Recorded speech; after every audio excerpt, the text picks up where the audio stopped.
E se eu te dissesse que uma estratégia de investimento, mas tão simples que chega a ser chamada de ingênua, conseguiu superar gestores profissionais do mercado?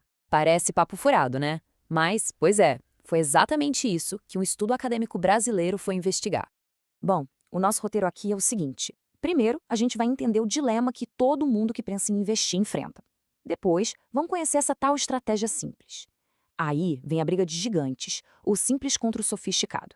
A gente vai ver o que os dados mostraram, tentar entender por que o simples levou a melhor e, claro, fechar com a principal lição disso tudo. Então, vamos lá, começando pelo começo, o famoso dilema do investidor. Para muita gente, o mundo dos investimentos parece um bicho de sete cabeças, né? É um monte de gráfico, sigla, análise que parece que só quem é especialista no assunto consegue entender. É uma sensação bem comum. E foi pensando exatamente nesse público que um estudo acadêmico aqui do Brasil, da COPED/UFRJ, foi feito. Eles definiram como pequeno investidor alguém com mais ou menos R$ 50.000 para aplicar. Ou seja, uma realidade bem próxima da de muita gente. E agora, vamos conhecer a heroína improvável e bem simples da nossa história. O nome técnico é heurística do 1 sobre N, mas o próprio estudo apelidou de estratégia ingênua. E a ideia é chocante de tão simples. Pegar o dinheiro e dividir em partes iguais entre as opções de investimento que estão na mesa.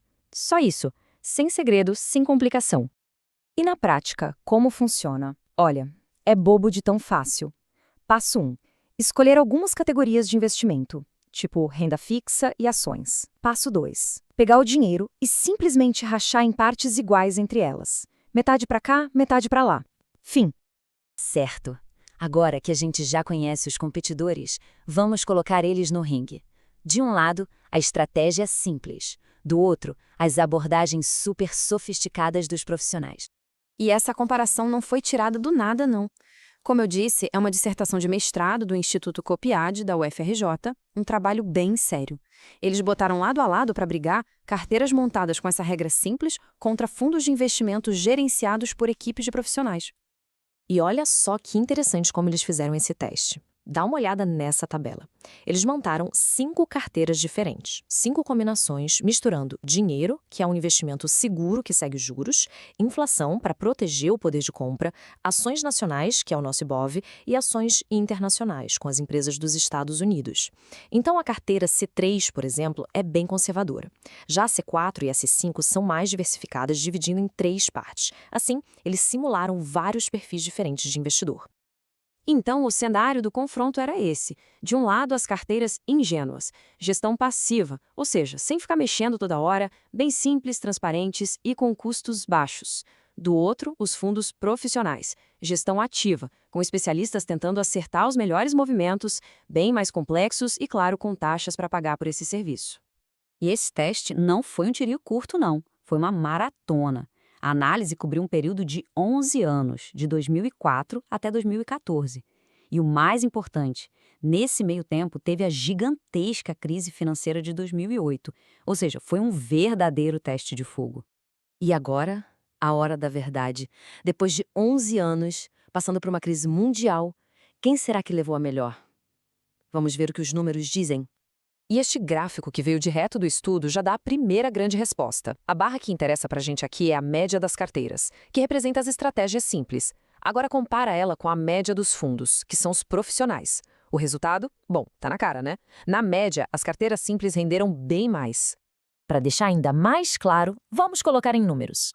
O retorno médio acumulado das carteiras simples foi de 220%. O dos fundos profissionais, 156%. Os dois ganharam do Ibovespa, que ficou em 125%. Mas a diferença entre o simples e o sofisticado foi brutal. Certo, mas retorno é ótimo. Mas quem investe sabe que isso é só metade da história. E o risco? Será que as carteiras simples só renderam mais porque eram muito mais arriscadas, tipo uma montanha-russa? E é aqui que a história fica ainda mais impressionante. Esse gráfico mostra o tal do índice de Sharpe. É um nome técnico para uma ideia simples. Ele mede quanto de retorno se teve para cada unidade de risco que se correu. Quanto mais positivo, melhor. E olha só que loucura. A média das carteiras simples ficou no campo positivo.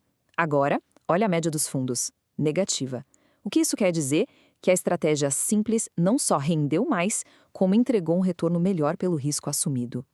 Ok, o resultado é surpreendente, para dizer o mínimo. Mas por quê? Por que raios a estratégia ingênua bateu os especialistas? Vamos dar uma olhada nas razões. O próprio estudo levanta algumas hipóteses. A primeira é que talvez todas aquelas decisões dos gestores profissionais de tentar acertar a hora de comprar e vender, no fim das contas, não agregaram tanto valor assim. Outro ponto que é um vilão conhecido são as taxas de administração, que no longo prazo comem uma boa parte do desempenho. Por outro lado, a gestão passiva, por ser mais quieta, talvez tenha simplesmente evitado cometer erros caros. E a conclusão dos pesquisadores é direta, sem rodeios. Eles escreveram assim: os resultados apontam que as carteiras propostas são superiores aos fundos, sugerindo que, no período em questão, teria sido mais interessante para o investidor adotar uma das estratégias ingênuas. A mensagem não podia ser mais clara. Bom, e com isso a gente chega na reta final. O que dá para aprender com essa história toda? E aqui um ponto super importante, tá? A lição principal aqui não é uma recomendação de investimento. Não é para sair fazendo isso ou aquilo. A ideia é bem mais poderosa. A grande mensagem é que a simplicidade e a atenção aos custos podem ser os maiores aliados de quem está começando a investir ou tem menos recursos. Nem sempre a estratégia mais complexa ou o produto mais sofisticado é o que vai trazer o melhor resultado. Isso tudo deixa a gente com uma pergunta para refletir. Será que, nesse mundo dos investimentos que parece tão complicado, a maior sofisticação de todas não está, na verdade, na simplicidade?